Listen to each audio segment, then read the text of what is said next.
Good morning दोस्तों, कैसे हैं आप। मुझे उम्मीद है कि आप अच्छे होंगे, अच्छे ढंग से पढ़ रहे होंगे। आपका स्वागत है ज्योग्राफी पाठशाला पे। मैं मनीष मिश्रा आपको लेकर आया हूं ज्योग्राफी की यात्रा में। पार्ट 3 लेकर चल रहा हूं, भू संसाधन एवं कृषि। हम इसमें संसाधन को भू के रेफरेंस में, जमीन के रेफरेंस से पढ़ रहे हैं। हम इसमें कृषि के प्रकार जो पढ़ रहे हैं उसमें हमने पढ़ लिया कि अनाज किस प्रकार के होते हैं, जिसमें हमने मोटे अनाज पढ़े हैं और अपने उन्नत अनाज जो होते हैं, जो आपके गेहूं और चावल, वो पढ़ लिए। अब हम इसमें पढ़ेंगे आज तिलहन। तिलहन तिलहन क्या है?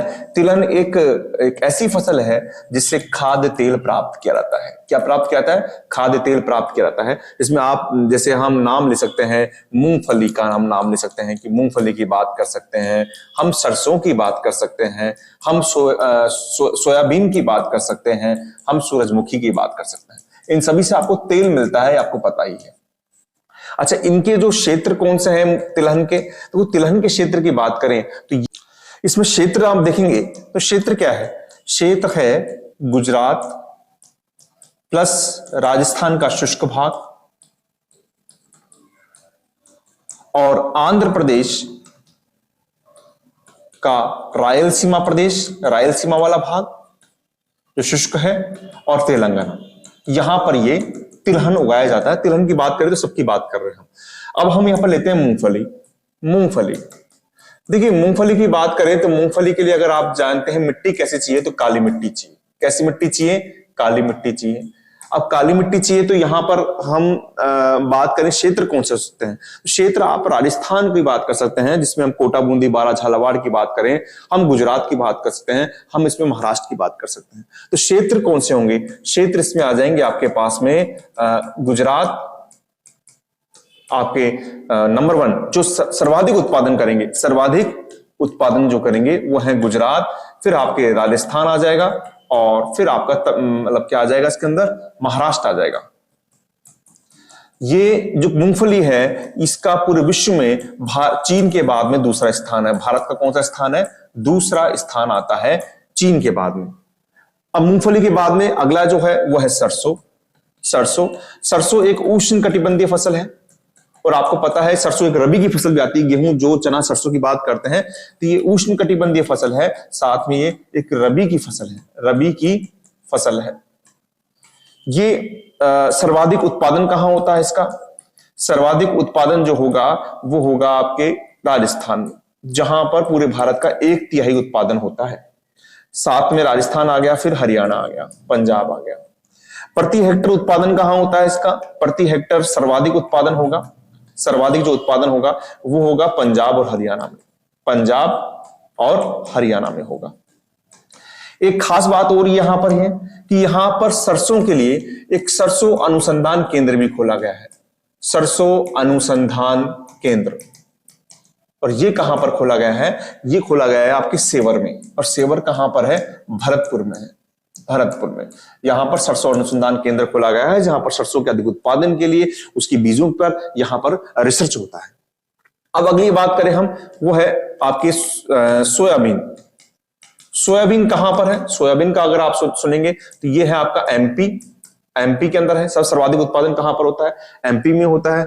और साथ में कहां होता है? महाराष्ट्र है और राजस्थान है। अगली जो तिलहन उत्पादन फसल है वो सूरजमुखी कहां पर होगी? ये होगी राजस्थान, कर्नाटक और आंध्र प्रदेश। ठीक है। महाराष्ट्र में और एमपी में 90% मूंगफली, सोयाबीन का उत्पादन होता है। तो आपने तिलहन पढ़ लिए। तिलहन में आपने मूंगफली पढ़ा है। मूंगफली में आपने पढ़ा है काली मिट्टी में होता है। गुजरात, राजस्थान और महाराष्ट्र के साथ में तमिलनाडु भी है। तमिलनाडु मूंगफली होती है तमिलनाडु में ज्यादा, है ना। और ये आपके हमने सरसों पढ़ा, जो कहां पर होता है? राजस्थान में सर्वाधिक उत्पादन होता है। ये भी आपको याद रखने वाली चीज है। और फिर यहां से हमने पढ़ा आपका सरसों अनुसंधान केंद्र कहां है? सेवर भरतपुर में है। सोयाबीन एमपी, महाराष्ट्र में जहां 90% मूंगफली सोयाबीन का उत्पादन होता है। और सूरजमुखी है वो भी राजस्थान में है। सरसों और सूरजमुखी दोनों याद रखें, दोनों ही सर्वाधिक उत्पादन राजस्थान करते हैं। तो ये आपने तिलहन फसलें पढ़ ली है। अब हम इसमें पढ़ेंगे, नेक्स्ट जो पढ़ेंगे वो पढ़ेंगे हमारी रेशेदार फसलें। रेशेदार, और रेशेदार में हम यहां पर 2 पढ़ेंगे। एक तो पढ़ते हैं हम इसमें जूट, और एक पढ़ेंगे कपास। तो पहले लेते हैं हम कपास को। देखिए कपास, देखिए कपास कैसी फसल है, मैंने आपको बता चुका हूं कि कपास एक तरीके से उष्ण कटिबंधीय फसल है, उष्ण कटिबंधीय फसल है। और उष्ण कटिबंधीय फसल है तो ये किस रूप में बोई जाती है, खरीफ फसल के रूप में बोई जाती है। ये हमारे देश के जो शुष्क क्षेत्र हैं वहां पर खरीफ की फसल के रूप में बोई जाती है। भारत में बात करें तो भारत में इसके 3 क्षेत्र, पहला तो है भारत का, इसमें हम बात करें भारत का उत्तरी पश्चिमी भाग, जिसमें है उत्तरी राजस्थान,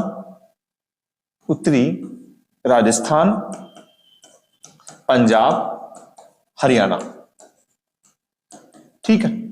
दूसरा जो भाग है वो है आपका हम पश्चिमी भारत की बात करें, पश्चिमी भारत में हम बात करते हैं गुजरात और महाराष्ट्र की, गुजरात और महाराष्ट्र की बात कर सकते हैं। और दक्षिणी भारत के अंदर बात करें, दक्षिणी भारत में बात करें तो इसमें आएगा आपका तमिलनाडु और कर्नाटक, तमिलनाडु और कर्नाटक। तो आप कपास को पढ़ रहे हैं, कपास देश के अर्ध शुष्क भागों में खरीफ की फसल के रूप में बोई जाती है। तमिलनाडु, कर्नाटक और तेलंगाना भी इसमें शामिल कर सकते हैं, ठीक है, ये आ गया। अच्छा और क्या है इसके अंदर, सबसे जो महत्वपूर्ण खास बात देखिए आप कि जब देश का विभाजन हुआ था, आप अगर भारत को देखेंगे, भारत के नक्शे को देखेंगे इस तरीके से, तो यहां से आपके उत्तर पश्चिमी भाग पर मैंने बताया आपको यहां पर है गुजरात और महाराष्ट्र में है, तो कुछ भाग कहां चले गया था, सारा भाग कहां चले गया था, पाकिस्तान में। यानी विभाजन के पश्चात कपास उत्पादन जो क्षेत्र था, कपास उत्पादक जो क्षेत्र था वो कहां चले गया था, वो पाकिस्तान में चले गया था, वो पाक में चले गया था। लेकिन फिर भी जो हमारी चले गया था, लेकिन फिर भी हमारी जो हरित क्रांति मान लीजिए आप, हमारे जो कृषि पर आधारित हमारी अर्थव्यवस्था है, उसके कारण हम पुनः क्या हुए हैं, वापिस आ गए हैं। और चीन के बाद, चीन पहले नंबर पर है और चीन के बाद भारत का कपास उत्पादन में दूसरा स्थान है। कौन सा स्थान है, दूसरा स्थान है।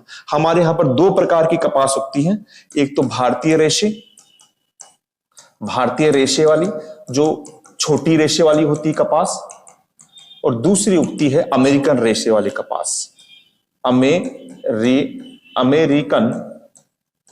रेशे वाली कपास उगती है, जो लंबे रेशे वाली कपास होती है। ये जो लंबे रेशे वाली कपास होती है, अमेरिकन जो कपास होती है, ये कहां पर उगती है, ये आपके उत्तरी पश्चिमी भारत में, विशेषकर हम बात करें उत्तरी राजस्थान में गंगानगर और हनुमानगढ़ में इसकी कृषि की जाती है, जहां पर इन्हें नरमा कहा जाता है। क्या कहा जाता है इसको, नरमा कहा जाता है। सर्वाधिक कपास उत्पादक जो क्षेत्र हैं, राज्य हैं, वो कौन से हैं, वो आप यहां से ले सकते हैं सीधे, जो हमने लिए थे गुजरात, महाराष्ट्र और तमिलनाडु। तो ये कौन से हैं आपके, गुजरात, महाराष्ट्र और तमिलनाडु, ये सर्वाधिक कपास उत्पादक क्षेत्र है। आपने कपास में ये पढ़ लिया है। कपास एक तो उष्ण कटिबंधीय फसल है, खरीफ के रूप में बोई जाती है। 3 क्षेत्र है भारत का, उत्तर पश्चिमी भाग, पश्चिमी भारत और दक्षिणी भारत। चीन के बाद भारत का दूसरा स्थान है। 2 रेशे होती हैं, भारतीय रेशे, अमेरिकन रेशे, दोनों यहां पर उगती है। लंबे रेशे वाली जो है वो उत्तरी पश्चिम भारत की विशेषता है, जो गंगानगर, हनुमानगढ़ में, जिसको नरमा कहते हैं, और ये हमारे राज्य हैं। अगली हम जो पढ़ेंगे वो है जूट। ये भी कैसी फसल है, ये भी उष्ण कटिबंधीय फसल है। उष्ण कटिबंधीय फसल है, जूट भी उष्ण कटिबंधीय फसल है। यह एक व्यापारिक फसल भी कहते हैं इसको, नकदी फसल भी कहते हैं, व्यापारिक फसल है, नकदी फसल भी इसको हम कह सकते हैं, नकदी फसल भी है। अच्छा, इसके लिए वर्षा क्या होती है, वर्षा 200 सेंटीमीटर तक की इसके लिए वर्षा आवश्यक होती है। कपास में मैंने ध्यान नहीं दिया, कपास के लिए जो मिट्टी है वो काली मिट्टी है। काली मिट्टी ध्यान रखना, आप कपास में अगर हम करेंगे तो यहां पर आप कौन सी मिट्टी करेंगे कपास में, यहां पर आप कपास के अंदर काली मिट्टी करेंगे। काली मिट्टी इसके लिए आवश्यक होती है, ठीक है। अच्छा, वर्षा 200 सेंटीमीटर तक होती है। क्षेत्र जो होंगे इसके लिए, जो सर्वाधिक जो राज्य हैं वो है पश्चिम बंगाल, बिहार और असम। यहां पर ये केवल उत्तरी भारत में होती है। कहां पर होती है? उत्तरी भारत में होती है। और हाँ, ये लिखा है नहीं हमने, उत्तरी भारत में होती है और खरीफ के रूप में होती है, खरीफ की फसल के रूप में होती है, खरीफ की फसल के रूप में होती है। ठीक है। अच्छा, यहां भी ये हो रहा है कि विभाजन के पश्चात, विभाजन के पश्चात भारत का जूट उत्पादन जो क्षेत्र था, जो उत्पादक क्षेत्र था, वो सारा कहां चले गया था? बांग्लादेश में चले गया था। और जो मिलें थी, फैक्ट्री कहां रह गई थी? हमारे भारत में रह गई थी। लेकिन वर्तमान में हमारे जो भारत की नीतियां हैं, वर्तमान में भारत विश्व के 60% जूट का उत्पादन करता है। 60% जूट का उत्पादन करता है। फिर भी क्या करता है? 60% जूट का उत्पादन करता है। ठीक है, ये जूट के लिए है। तो हमारी रेशेदार फसल हुई कपास और जूट। तो बेटा ये जूट का हो गया। जूट के लिए जो मिट्टी चाहिए होती है वो होती है चिकनी दोमट मिट्टी। चिकनी दोमट मिट्टी यहां पर चाहिए होती है। अब हमने रेशेदार फसल भी कर ली, हम खाद्यान्न फसल भी आ चुके हैं, तिलहन भी कर चुके हैं। अब हम जो नेक्स्ट करेंगे वो अन्य जो व्यापारिक फसलें हैं वो करते हैं। व्यापारिक फसलें, अब देखिए व्यापारिक फसलें में जो सबसे पहले करेंगे हम, जिसको नकदी फसल भी कह सकते हैं, हम जो करेंगे वो है हमारी गन्ना। देखिए गन्ना कैसी फसल है? गन्ना आप जानते हैं गन्ने के लिए बहुत अधिक पानी की आवश्यकता होती है, बहुत ज्यादा। आप इसके लिए एक तापमान भी अच्छा होना चाहिए। तो एक तरीके से ये एक उष्ण कटिबंधीय फसल है, उष्ण कटिबंधीय क्षेत्रों में की जाने वाली फसल है। और दूसरी खास बात यहां पर यह है कि ये हमारे भारत में खरीफ के रूप में, खरीफ की फसल के रूप में की जाती है। जो भारत के कैसे क्षेत्र हैं? आर्द्र या फिर उप आर्द्र क्षेत्र हैं। उप आर्द्र क्षेत्र है, वहां पर ये खरीफ की फसल के रूप में की जाती है। यहां पर गन्ने के अंदर, अच्छा गन्ने के अंदर एक खास बात आप सुनिए, गन्ने के जो क्षेत्र हैं वो भी 3 रूप में बांटे हुए, 3 भागों में बांटे हुए हैं गन्ने के। पहला तो आपका है जो गंगा का मैदानी क्षेत्र है, जिसमें हम यूपी कह सकते हैं। यूपी, गंगा का मैदानी क्षेत्र जिसमें यूपी ज्यादा आएगा, उसमें सिंचाई के साधनों के कारण, सिंचाई के कारण यहां पर गन्ने की पैदावार होती है। मध्य भारत के अंदर बात करें या पश्चिमी भारत के अंदर बात करें तो यहां पर आएगा आपका गुजरात और महाराष्ट्र। गुजरात और महाराष्ट्र होता है, यहां पर भी गन्ना ज्यादा होता है। दक्षिणी भारत के अंदर बात करें, ये क्षेत्र है, दक्षिणी भारत में बात करते हैं तो यहां पर आपका तमिलनाडु और कर्नाटक है। तमिलनाडु और कर्नाटक, यहां पर गन्ना ज्यादा अच्छा होता है। अच्छा, और हम क्या कह सकते हैं? सर्वाधिक, अगर सर्वाधिक उत्पादक राज्य की बात करें, सर्वाधिक उत्पादक, ये सभी उत्पादक राज्य हैं, लेकिन सर्वाधिक उत्पादक राज्य की बात करें तो उसमें बिना किसी डाउट के हमारे पास में आएगा उत्तर प्रदेश। कौन आएगा? उत्तर प्रदेश। भारत पूरे विश्व के अंदर फर्स्ट पर आता है ब्राजील, और दूसरे नंबर पर हमारा जो भारत है वो गन्ने का उत्पादन करता है। पहले पे ब्राजील, दूसरे पे भारत। एक खास बात और ये है कि दक्षिणी भारत का जो गन्ना होता है, तमिलनाडु और कर्नाटक का गन्ना होता है, एक क्वेश्चन आता है यहाँ का गन्ना मिठास, इसके गन्ने में मिठास क्यों होती है? तो उसके मिठास का कारण है दक्षिण भारत का जो गन्ना होता है उसमें मिठास होती है। क्यों? क्योंकि वहां की जलवायु कैसी है? समुद्री जलवायु है। समुद्री जलवायु होने के कारण जलवायु में नमक की मात्रा होती है, जिसके कारण नमक की मात्रा होती है, इसके अलग से उसमें मिठास होती है। जबकि उत्तरी भारत के अंदर मिठास नहीं होती है, तो समुद्री जलवायु के कारण यहाँ के नमक गन्ने में मिठास मिलेगी। तो ये आपने गन्ने के लिए पढ़ लिया है। हाँ, मिट्टी भी दे सकते हैं। मिट्टी इसके लिए वही होती है, चिकनी दोमट मिट्टी।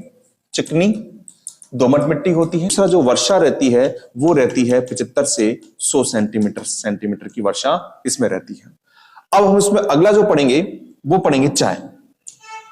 चाय देखिए आप, चाय एक तरीके से बागानी कृषि है और ये एक उष्ण कटिबंधीय आर्द्र उष्ण कटिबंधीय कृषि है। उष्ण कटिबंधीय कृषि है। ये कृषि कहां की जाती है? ये कृषि की जाती है चीन में, चीन की उत्तरी पहाड़ी में। इन चीन की पहाड़ियों में कृषि की जाती है। चीन की पहाड़ियों में आप कृषि की जाती है। सबसे पहले जो कृषि की गई थी शुरू, वो 1840 में असम की ब्रह्मपुत्र घाटी में, असम की ब्रह्मपुत्र घाटी में चाय की खेती की गई थी। चाय की खेती की गई थी।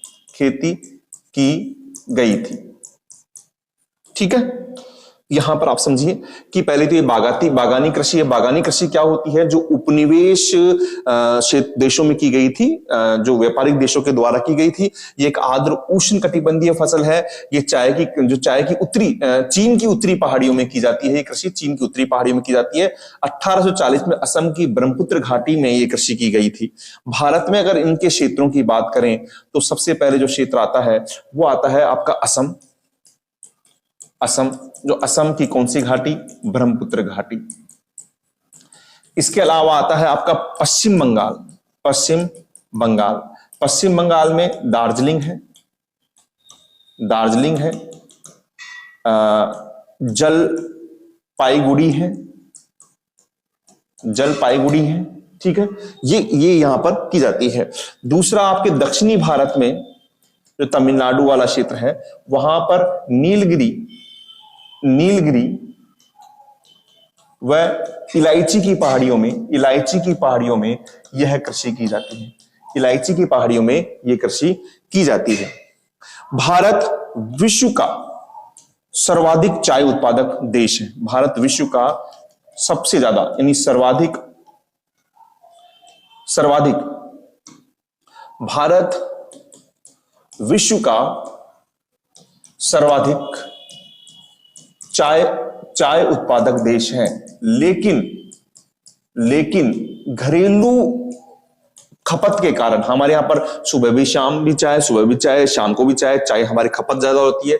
घरेलू खपत के कारण निर्यात में यानी जो बाहर दूसरे देशों को बेचेंगे उसमें ये भारत दूसरे नंबर पर आता है। पहले नंबर पर आता है चीन आता है। पहले नंबर पर कौन आता है?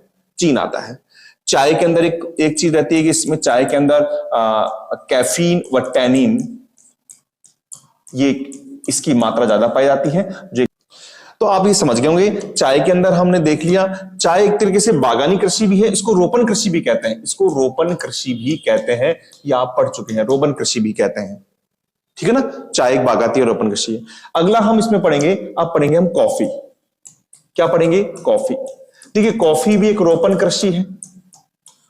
रोपण कृषि हमारे यहां मतलब जो रोपित की गई है, जो हमारे यहां देश की नहीं है, ये कहीं बाहर से लाई गई है, इस तरीके से ये समझिए। और कॉफी एक रोपण कृषि है। कॉफी के बागान लगाए गए थे। इसको बागानी कृषि भी कहते हैं, बागाती कृषि भी कहते हैं। जो क्या था, जो उपनिवेशिक कंट्रियों में की गई थी व्यापारिक देशों के द्वारा, औद्योगिक देशों के द्वारा। ये एक उष्ण कटिबंधीय फसल है। ठीक है, अच्छा, साथ में इसके अंदर हम ये समझ सकते हैं कि कॉफी की 3 किस्में हैं। कॉफी की 3 किस्में होती हैं। एक तो होती है अरेबिका, एक होती है रोबिस्ता और एक होती है लिबेरिका। जिसमें अरेबिका जो होती है वो अच्छी किस्म की कॉफी होती है। अरेबिका। तो हमारे भारत में अरेबिका जो किस्म है ये उगाई जाती है। भारत में कौन सी उगती है? अरेबिका किस्म उगती है कॉफी की। अच्छा, इसमें जो राज्य हैं, उत्पादक राज्य हैं, वो है तमिलनाडु हमारे भारत की 2/3 कॉफी का उत्पादन करता है। कितना? 2/3 कॉफी का उत्पादन तमिलनाडु राज्य करता है।